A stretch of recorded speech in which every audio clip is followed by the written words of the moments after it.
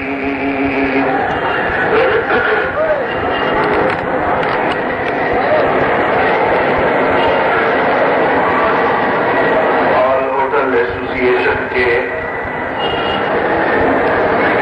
معزز عہدیدار جناب حاجی عبدالمالک صاحب،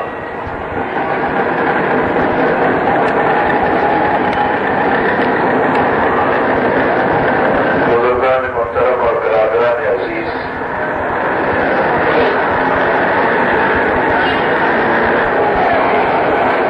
آج کا یہ جلسہ جس کو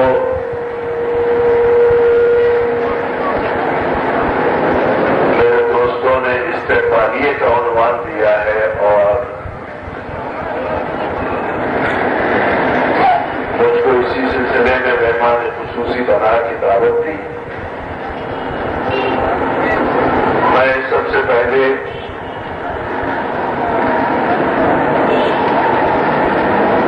ان کا بھی شکر گزار ہوں کہ انہوں نے مجھے میری عزت افزائی کی اور ان سے زیادہ آپ کا شکر گزار ہوں کہ آپ بھی ان کی دعوت میں میرے لیے اتنی دیر آپ نے وقت نکالا اور مجھے یہ موقع دیا کہ میں آپ کی زیادہ سنوں اور اپنی کم سناؤں۔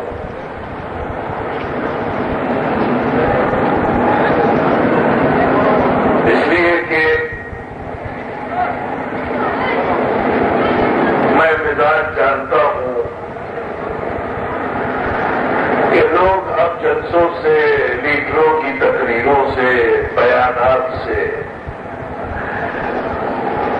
اب اتنے بیدار ہیں کہ انہیں یہ پہلے سے اندازہ ہوتا ہے کہ بھئی کون آدمی کیا کہے گا۔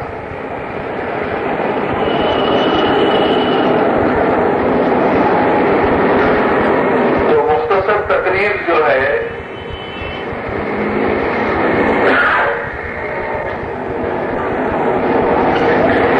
تقریر وہی ہے جو ملا نصیر الدین نے کی۔ ملا نصیر الدین تقریر سے اور بیان سے بچتے تھے۔ ایک دفعہ مسجد میں لوگوں نے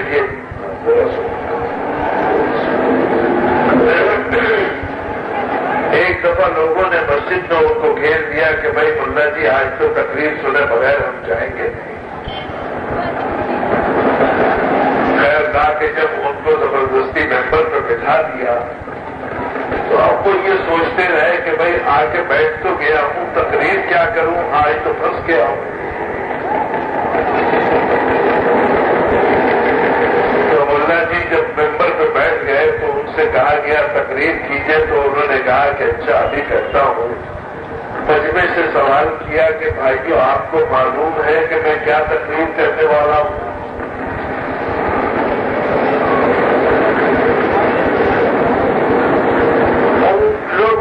جواب دیا کہ نہیں ملا جی ہمیں نہیں معلوم آپ کیا تقریر کریں گے۔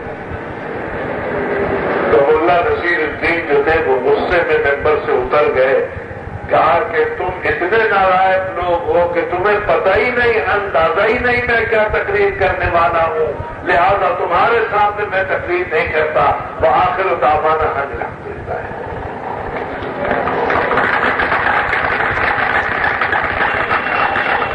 لوگوں نے کہا کہا کہ بھائی ملا نصیر الدین تو بڑے ہوشیار نکلیں گے تو بچے نکل گئے، ہم بھی چھوڑیں گے نہیں، اچھا آئندہ پھر ان کو پکڑیں گے۔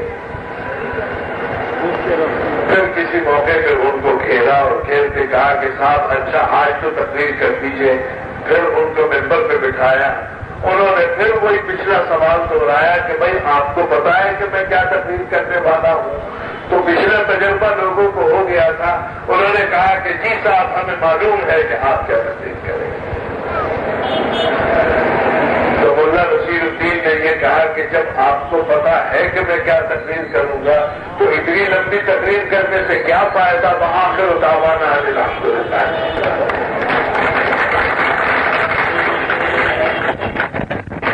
لوگوں نے کہا کہ بھائی یہ تو بڑا مشکل ہو گیا، اس سے نمٹنا، اگر یہ کہو کہ بھائی ہاں اندازہ ہے تو بھی نہیں کرتے، جب کہو کہ نہیں اندازہ تو بھی نہیں کرتے۔ لوگوں نے پھر سوچ وچار کر کے سوچا کہ اچھا آپ کیا کریں، آئندہ پھر ان کو گھیرا اور جب انہوں نے ممبر پہ بیٹھ کے یہ سوال کیا کہ بھائی آپ کو معلوم ہے کہ میں کیا تقریر کروں گا، تو لوگ پہلے سے طے کر کے آئے تھے۔ آدھے لوگوں نے کہا کہ آپ کو پتا ہے، لیکن آدھے لوگوں نے کہا کہ ہمیں پتا نہیں ہے۔ ملا نصیر الدین نے یہ کہا اچھا بھائی جن کو پتا ہے وہ انہیں بتا دیں جنہیں پتا نہیں ہے، بآخر دعوانا الحمدللہ۔ میرا مطلب یہ ہے کہ آج کل سب کو اندازہ ہے کہ تقریر کون آدمی آئے گا تو کیا تقریر کرے گا، سرکاری آدمی آئے گا تو کیا تقریر ہوگی، اپوزیشن کا آئے گا تو کیا ہوگی۔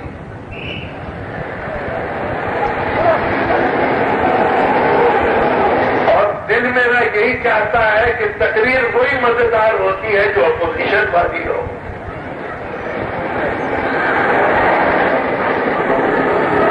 لیکن ساری زندگی اپوزیشن کرنے کے بعد یہ ایک موقع ایسا ہے کہ میں اس وقت آپ کے سامنے نہ اپوزیشن کی تقریر کروں گا اور نہ اپوزیشن کی حیثیت سے میں آیا ہوں، اور میں حکومت کی اس وقت جو ذمہ داری میرے پاس ہے اور جس کی وجہ سے اور یقیناً اس کے پیچھے یہ جذبہ بھی اس پٹیل پاڑے کے رہنے والوں کے اندر مجھے معلوم ہے، یہ جذبہ بعد میں ہے کہ یہ مشیر ہے وزیر اعلیٰ کے، یہ جذبہ استقبالیہ دینے میں پہلا ہے کہ یہ ایک عالی وزیر ہے۔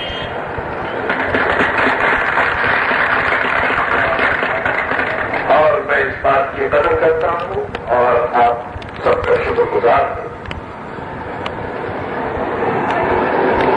ہمارا اور آپ کا رشتہ اصل میں دین کا رشتہ ہے،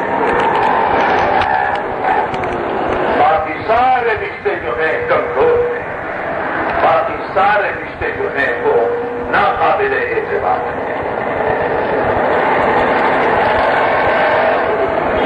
میں کوئی لمبا چوڑا بات اور تقریر نہیں کروں گا کہ پھر میں نے عرض کیا کہ میں بھی مصروف ہوں اور آپ بھی بہت دیر سے منتظر ہیں۔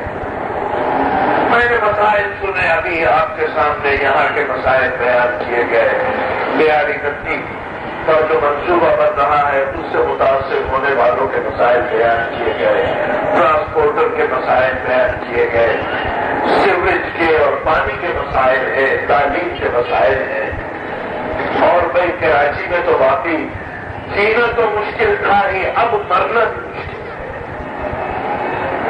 اس لیے کہ ایک بھائی نے ہمارے یہ کہا کہ صاحب قبرستان بھی نہیں،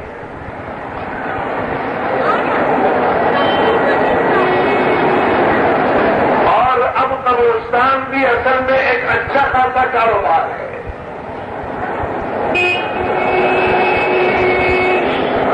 میں نے ایک بات سنی، میں تو یہ سمجھتا ہوں کہ وہ خدا کرے لطیفہ، لیکن مجھے کسی نے لطیفے کے طور پر نہیں سنایا، مجھے واقعے کے طور پر سنایا ہے۔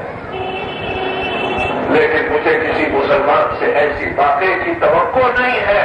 خدا کرے کہ یہ واقعہ اب بھی میں کہتا ہوں کہ غلط.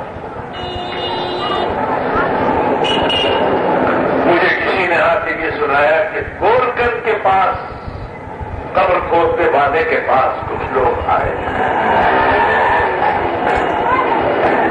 انہوں نے کہا کہ بھائی لاؤ 25,000 30,000 روپے لاؤ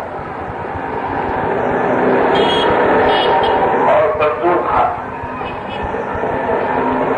اس نے کہا بھائی کائے کے لیے یہ ہم سے پیسے مانگتے ہو؟ اس نے کہا کہ گورکن اب پہلے والا گورکن نہیں ہے. اب گورکن کا کام بھی ہماری وجہ سے چل رہا ہے. ہم بھیجتے ہیں لاشیں, تم یہاں دفن کرتے ہو, تو وہ جو آمدنی ہو رہی ہے اس آمدنی میں ہمارا کیا ہے؟ میں تو یہ سمجھتا ہوں کہ لوگ مبالغہ کرتے ہیں. ہو سکتا ہے کہ یہ بات غلط ہو, لیکن اس زمانے میں کوئی بعید نہیں ہے کہ جو بہت سی باتیں سننے میں آتی ہیں شاید یہ بھی ہو. تو حقیقت جو ہے مجھے کراچی کے اندر رہنے والوں کے مسائل, چاہے وہ پٹیل پاڑے کے ہوں, چاہے وہ کراچی کے کسی علاقے کے ہوں, میں سب سے پہلے تو یہ بات عرض کرنا چاہتا ہوں. آپ کے اس علاقے میں اسی جذبے سے آیا تھا کہ پہلی بات تو یہ بتا دوں کہ بھائی آپ مجھے عالم دین کی حیثیت سے آپ نے مجھے بلایا, مجھے اپنا خادم سمجھیے. اور حقیقت جو ہے وہ یہی ہے کہ جو مسائل آپ کے سامنے, جو آپ نے میرے سامنے رکھے ہیں, میں ان مسائل کے سلسلے میں اپنی حد تک امکان کوشش کروں گا کہ وہ تمام مسائل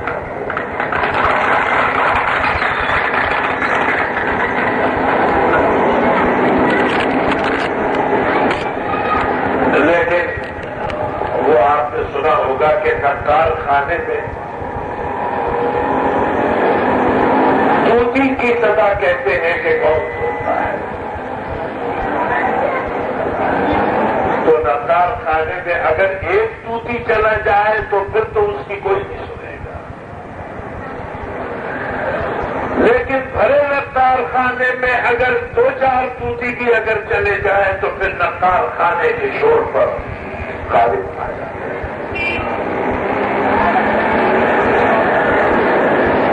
بھی نقال خانے کے شور میں اسی لیے گھس گیا کہ 2-4 کے ساتھ مل کے اگر بعض مسائل ایسے ہیں کہ ان پر اگر ہم اپنی آواز اٹھائیں گے, اپنے مسائل کو پیش کریں گے, امکان ہے اس بات کا کہ اس کو حل کرنے کی کوشش کی جائے.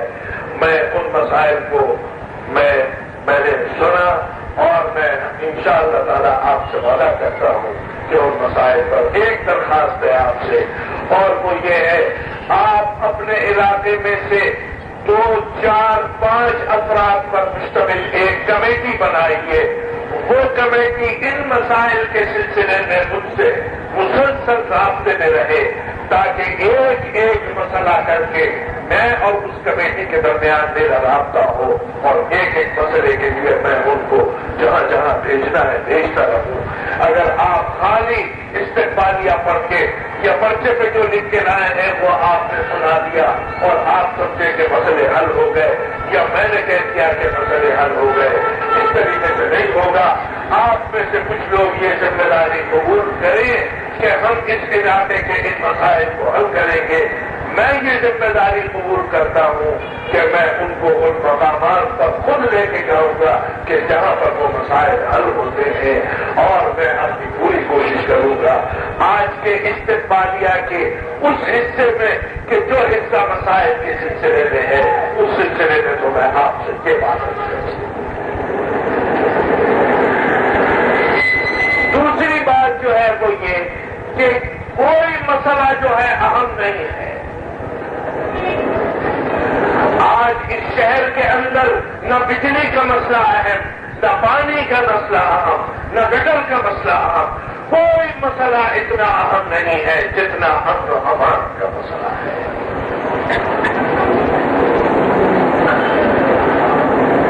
اگر امن و امان نہیں ہوتا قائم تو یاد رکھیے کوئی کاروبار خواہ اس کی نوعیت کچھ بھی کیوں نہ ہو، ٹرانسپورٹ ہو، ہوٹل ہو، کپڑے کا کام ہو، لکڑی کا کام ہو، کسی قسم کا چھوٹا یا بڑا کام ہو، اگر امن و امان نہیں ہوتا ہے تو یاد رکھیے کہ اس شہر سے آہستہ آہستہ ہر شخص کا کاروبار تباہ و برباد ہو جائے گا۔ امن و امان کیوں قائم نہیں ہوتا؟ امن و امان اس لیے قائم نہیں ہوتا کہ یہاں پر ایک نفرت ایسی پیدا کر دی گئی کہ جس کے بنا پر ہر آدمی دوسرے کو شبہ کی نگاہ سے دیکھتا ہے۔ حاجی عبد المالک صاحب بیٹھے ہیں، یہ ہمارے لیے ہمارے بڑوں کی نشانی ہے۔ ہم نے وہ دور اس کراچی میں دیکھا ہے، اپنی جب آنکھیں کھولی اور ہوش سنبھالا ہے کہ یہاں پر ہر آدمی ایک دوسرے سے سگے بھائی سے زیادہ محبت کے ساتھ ملتا تھا، اور آج اگر اس ماحول کو کہیں پوچھے میں ہم ڈھونڈتے ہیں تو کہیں نہیں۔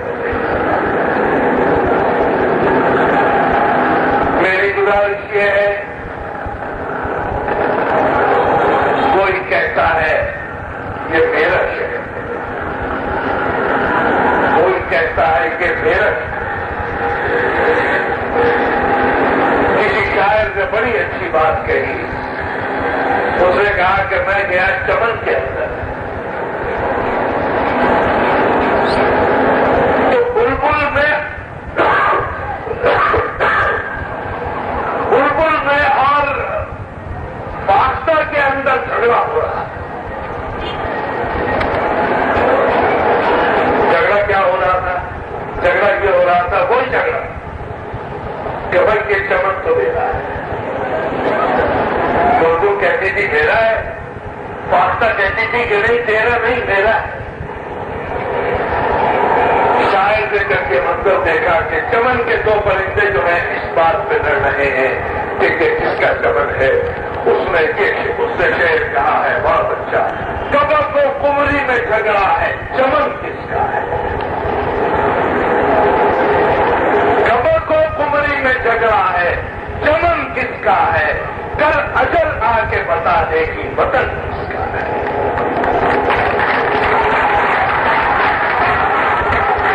کبر کو کمری میں جھگڑا ہے، چمن کس کا ہے؟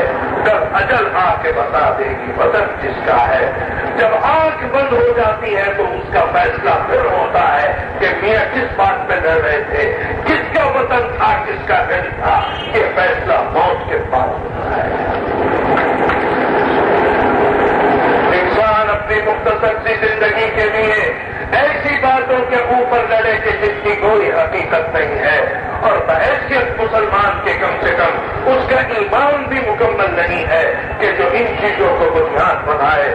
قرآن نے صاف کہہ دیا ہے، فضیلت کا معیار یہ نہیں ہے کہ تم کون سی زبان بولنے والے ہو، تم کون سے علاقے کے رہنے والے ہو، تم کون سی تہذیب کو اپنانے والے ہو۔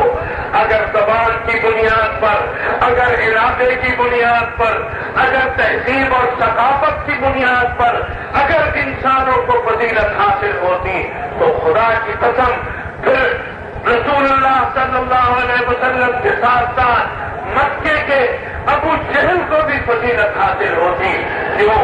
اس لیے کہ وہ بھی اسی قریش کا رہنے والا تھا، اس لیے کہ وہ بھی اسی مکے کا رہنے والا تھا، اس لیے کہ وہ بھی وہی عربی بولنے والا تھا جو سرکار دو عالم صلی اللہ علیہ وسلم۔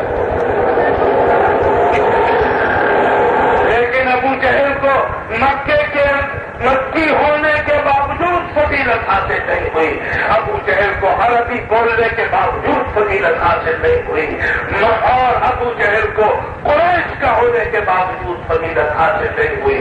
معلوم یہ ہوا اللہ کی نگاہ میں فضیلت کا معیار یہ نہیں ہے کہ تم کہاں کے ہو، تم کس زبان کے بولنے والے ہو، کس رنگ کے ہو، کس نسل کے ہو، کس قبیلے کے ہو، کس علاقے کے ہو۔ نہیں، فضیلت کا معیار یہ ہے، قرآن یہ کہتا ہے کہ تم اللہ سے کتنے ڈرنے والے ہو، زبان چاہے کوئی بھی بولو، اگر خوف خدا تمہارے دل میں ہے تو اللہ کی نگاہ میں تم سب سے اچھے ہو۔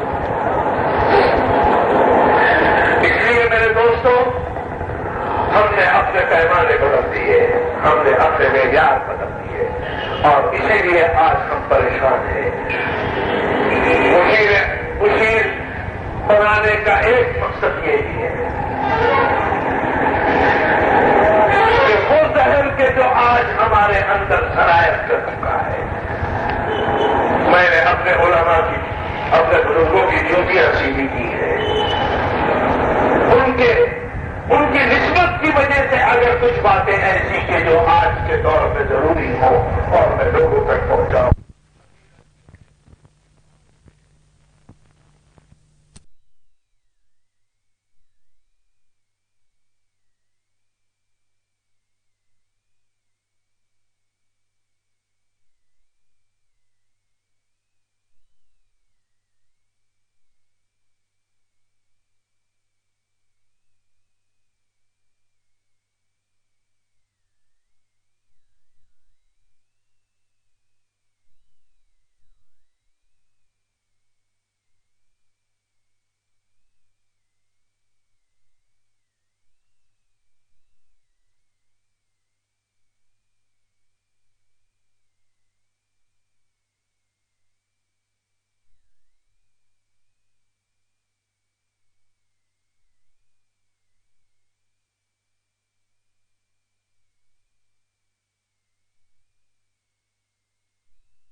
میں نے اپنے علماء کی، اپنے بزرگوں کی ڈیوٹیاں سیدھی کی ہے، ان کی نسبت کی وجہ سے اگر کچھ باتیں ایسی کہ جو آج کے دور میں ضروری ہو اور میں لوگوں تک پہنچاؤں۔ حقیقت یہ ہے کہ بہت سے کام کرنے کے ہیں، بس میری گزارش یہ کراچی جو ہے کس کا ہے؟ مجھے کسی نے بڑی اچھی بات کہی، میں آپ کو بتا دوں، آپ کو بھی معلوم ہوگا، اگر نہ معلوم ہو تو میں آپ کو بتا دوں۔ کراچی، اگر پورے ملک کے اندر آپ سے یہ سوال کیا جائے کہ پشتو بولنے والوں کا سب سے بڑا شہر کون سا ہے، تو پشتو بولنے والوں کا سب سے بڑا شہر پشاور نہیں ہے، کراچی۔ اگر کوئی آپ سے پوچھے کہ پنجابی بولنے والوں کا سب سے بڑا شہر کون سا ہے، تو پنجابی بولنے والوں کا سب سے بڑا شہر لاہور نہیں ہے، کراچی۔ اگر کوئی یہ پوچھے کہ سندھی بولنے والوں کا سب سے بڑا شہر کون سا ہے، تو حیدرآباد نہیں ہے، کراچی ہے۔ اگر کوئی یہ پوچھے کہ بلوچی بولنے والوں کا سب سے بڑا شہر کون سا ہے، تو کوئٹہ نہیں ہے، کراچی ہے۔ اس کا مطلب یہ ہے کراچی کے تمام صوبوں میں جتنی زبانیں بولی جاتی ہیں، ہر زبان کے بولنے والوں کی سب سے بڑی تعداد جس شہر کے اندر ہے وہ یہ شہر کراچی ہے، اور جب سب کی تعداد یہاں پر ہے اور جب یہاں سب کثرت میں ہے تو اس کا مطلب یہ ہے کہ یہ شہر سب کا ہے۔ یہ اردو بولنے والوں کی آبادی بھی سب سے زیادہ یہاں پر، پشتو بولنے والوں کی بھی، پنجابی اور بلوچی اور سندھی۔ اس کا مطلب یہ ہے کہ حماقت کی باتیں ہیں، یہ فضول باتیں ہیں کہ جو ہمارے اندر پیدا کر دی گئی۔ یہ اور پھر کے شہر، میں تو کہتا ہوں یہ شہر وہ ہے، یہ شہر اس کا ہے کہ جو اس شہر کا ہے، جو اس شہر کو بنائے یہ اس کا شہر، جو اس شہر سے محبت کرے یہ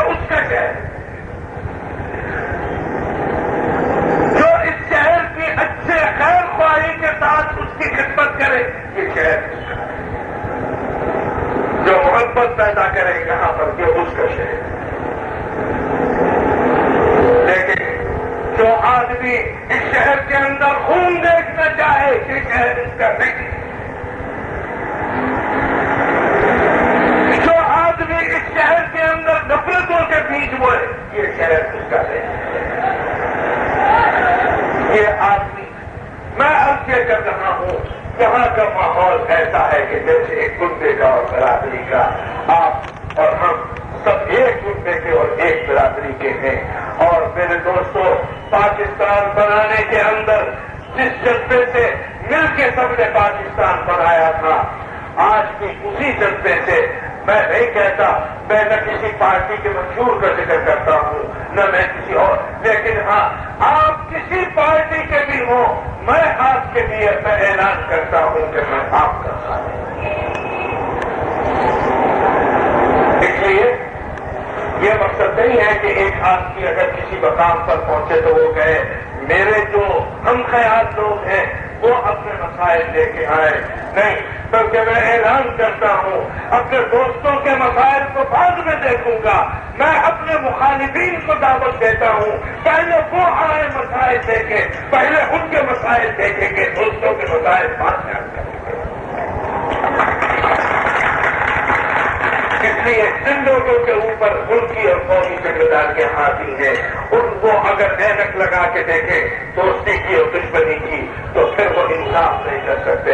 انصاف یہی ہے کہ آپ سب کا حق ہے اس شہر کے اوپر ہم سب کا حق ہے اور یہاں کے مسائل جو ہے حل ہونی چاہیے اور ایک دوسرے سے ہمیں محبت وہی پہلے درجے کی محبت جو ہے اور پہلے زمانے کی وہ پیدا ہونی چاہیے.